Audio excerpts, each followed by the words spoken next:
Good evening. On Lookeast tonight, the UK's biggest university turns 50, but with plans for major savings, how secure is the future?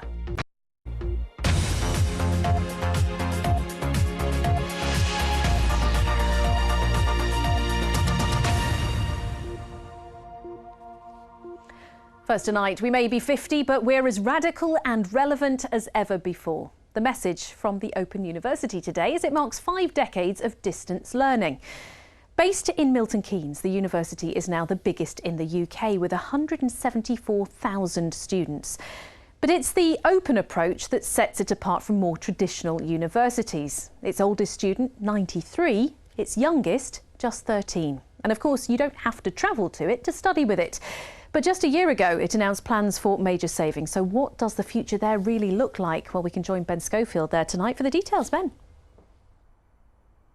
Yes, Janine, a day of celebration here on campus in Milton Keynes. But what a difference a year makes. 12 months ago, academics here were in uproar over comments made by the then Vice-Chancellor and his proposed transformation plan. Today, though, cake, confetti and a brass ensemble.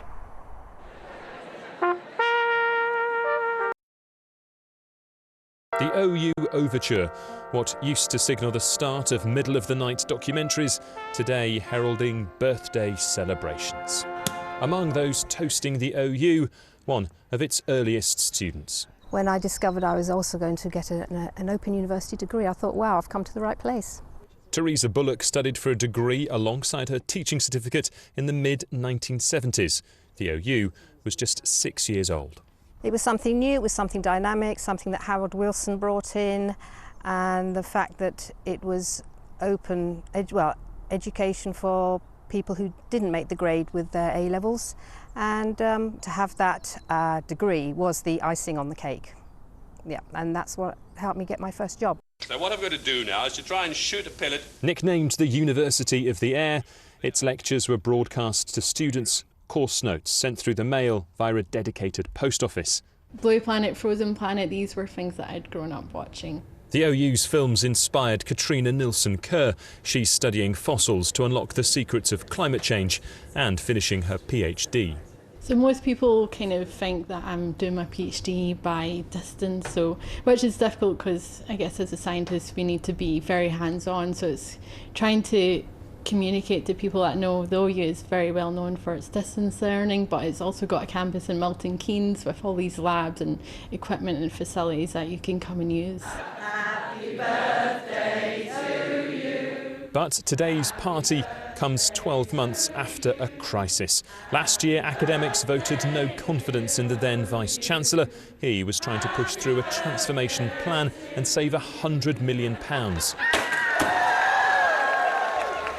The current VC says the institution is in rude health.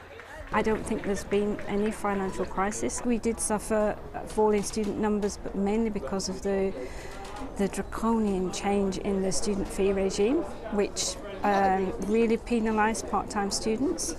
We saw a cliff edge dropping off of our student numbers, and I think to our credit over the last 5 or 6 years we've gradually begun to turn that around.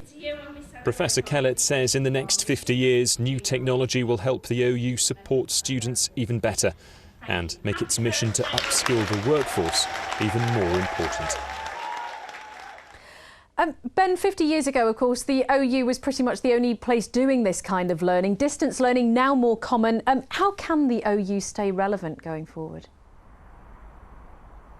Well, that's something I asked the Vice-Chancellor Mary Kellett when I spoke to her earlier on today, and she said quite simply that the Open University will do what it does better than any other higher education institution. And that, she said, is because it invests so much time and money working out how students learn and perform best when they're not getting tuition face to face. She also said that it's predicted that the workers of the future will have several careers in their lifetimes, and for that reason reskilling and upskilling workers will have a greater and greater importance.